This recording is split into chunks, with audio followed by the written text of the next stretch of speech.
আমি এতদিনে বুঝে গেছি যে আপনারা আমার ছাদ বাগানের সবজি দেখতে ভীষণ পছন্দ করেন, কারণ অন্য কোনো ভিডিও তেমন আপনারা দেখেন না। তো যাই হোক, আপনারা যেটা পছন্দ করেন আমি কিন্তু সেটাই করব। তো আসসালামু আলাইকুম আমার প্রিয় আপু ভাইয়েরা, আশা করি আপনারা সবাই অনেক অনেক ভালো আছেন। আমি আলহামদুলিল্লাহ ভালো আছি। আর সকালবেলা ছাদে এসেছি মানেই কিন্তু পরাগান করি। আর যেহেতু হচ্ছে সকালবেলা আসা হয় এজন্য করি, আর যদি না আসি নাহলে দরকার নেই। ছাদে কিন্তু প্রচুর পরিমাণে মৌমাছি, ভোমরা এগুলির কিন্তু আনাগোনা আছে, প্রজাপতিও দেখা যায়। তারপরেও যেহেতু সকালবেলায় এসেছি একটু করেই দিই, যদি একটু ভালো হয় আর কি। তো আপনারাও কিন্তু যদি ছাদে কারো শাকসবজি নষ্ট হয়ে যায়, হয় না বা পচে যায় ধরার পরও, তারা কিন্তু পরাগায়নটা অবশ্যই করে দিবেন যদি মৌমাছি ভ্রমরের আনাগোনা না থাকে। আর এই মৌমাছি ভ্রমরটা আমার ছাদ বাগানে আসার একমাত্র অন্যতম কারণ হচ্ছে সজনে গাছ। তো যাই হোক, সজনে গাছ নিয়ে পরে বলবো, আপনাদের সাথে একটা টিপস শেয়ার করি। তো হচ্ছে দেখেন কত সুন্দর মতো আমার হচ্ছে ঢ্যাঁড়স গাছগুলি একটা গাছ থেকে কতগুলো হয়েছে, আর কত সুন্দর মতো হয়েছে। গাছগুলি কিন্তু একদম নষ্ট প্রায় হয়ে গেছিলো, শুধুমাত্র আমি এখানে একটা কাজ করেছি, করার পরে মাশাআল্লাহ কত সুন্দরভাবে গাছগুলো বাড়তে শুরু করেছে। একটা গাছ থেকে 3টা 4টা 5টা 6টা করে শাখা প্রশাখা বের হয়েছে, আর প্রত্যেকটাতে কিন্তু ফুল ফল চলে এসেছে। তো আপনাদেরকে বলি আমি কি করেছি, এই যে দেখেন আমি কিন্তু কাটিং করে দিয়েছি। কাটিং দেওয়ার ফলে যেই হচ্ছে গোড়ার দিকে শাখা ফাশাখা বের হয়ে ছড়িয়ে গেছে।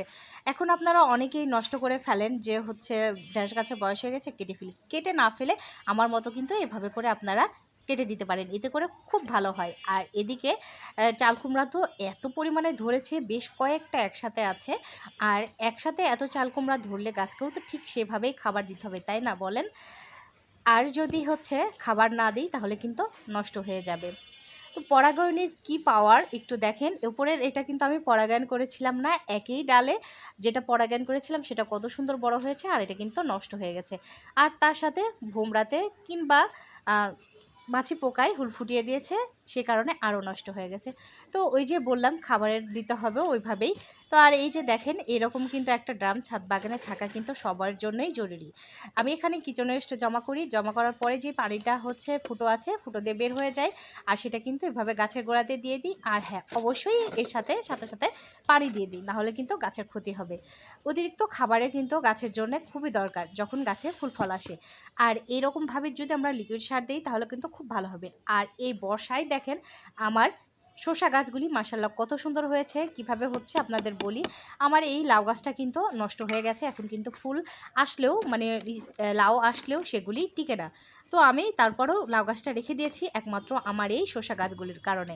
শসা গাছের যে টবের যে পানিটা অতিরিক্ত পানি আছে, সেই পানিটা কিন্তু এই লাউ গাছে টেনে নিবে। এতে করে দেখা যায় যে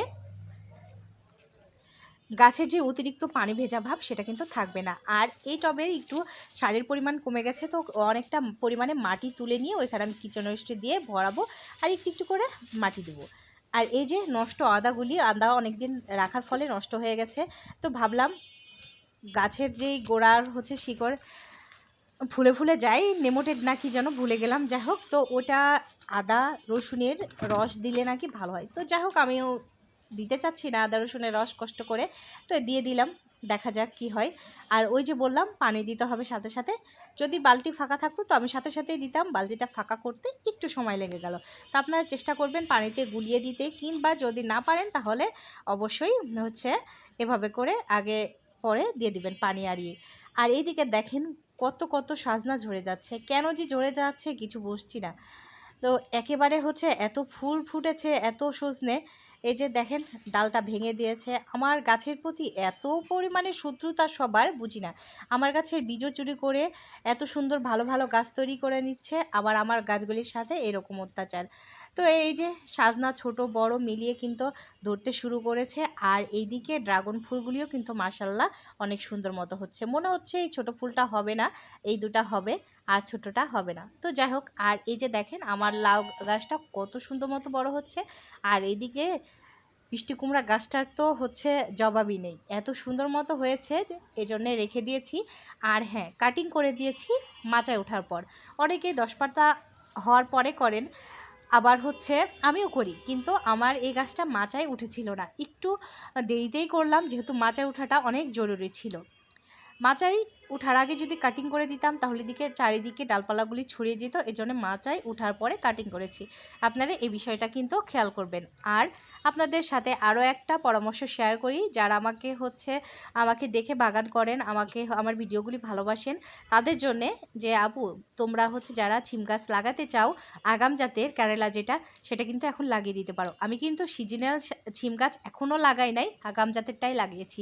আর এই যে এখানেও চারি সাইড দিয়ে আমি কিচেন ওয়েস্টে দিয়ে দিয়েছি, যেহেতু মাটিতে সারের পরিমাণ কিছুটা কমে গেছে, আর একটু একটু করে মাটি দিয়ে ঢেকে দিচ্ছি আর কিছু কিছু করে কিচেন ওয়েস্ট দিচ্ছি। এভাবেই কিন্তু করে যাবে। আর হ্যাঁ, তোমরা অবশ্যই সিম গাছ লাগিয়ে ফেলো।